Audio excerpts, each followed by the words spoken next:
The Gupta family originates from the Indian state of Uttar Pradesh.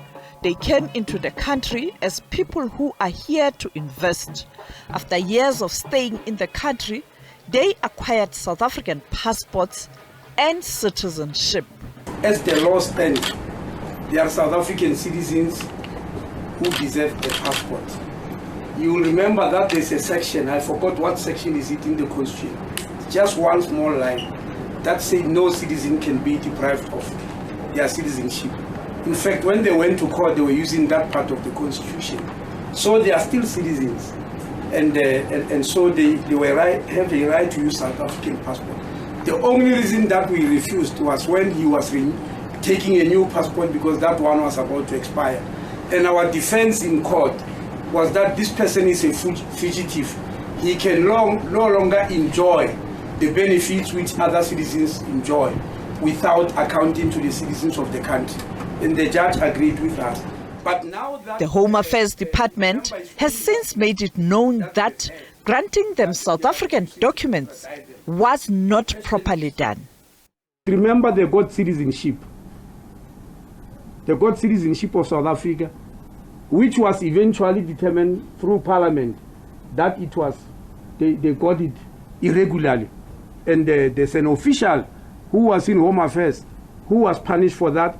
By the time Parliament arrived at that determination, the officials have already left Home Affairs to another department.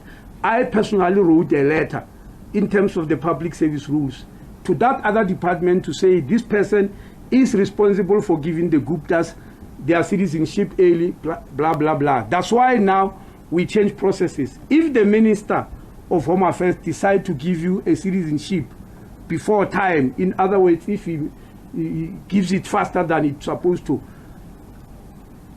I'm supposed to report to Parliament immediately. At the moment, they are having them. I know there's a debate whether we must take our passport back to the Guptas. Before we take our passport back, remember I refused to give the other one a passport when it was full. I refused, went to court and we won. But the question is, if we take our passport, you can't take your passport, sorry, before you take away the citizenship. We have got to start there. If we take away the citizenship, do we have got the right to bring them here? I still have to ask legal minds about that. We're chasing them because we believe they belong to us. So if we take away that citizenship, do we still have any right over them? I'm sure lawyers will tell us, maybe because of the crime they've committed. But I can assure you now, as I'm speaking, they are South Africans with a South African passport.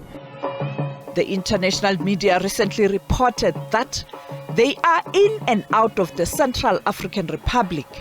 This is likely linked to the mining activities in that country, as they were also involved in mining in South Africa.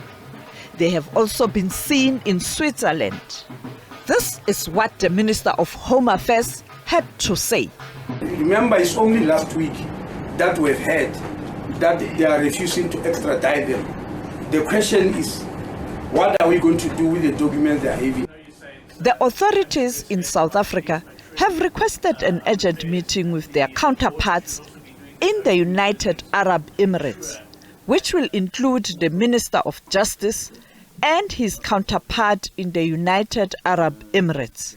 Sophie, SABC News, Johannesburg.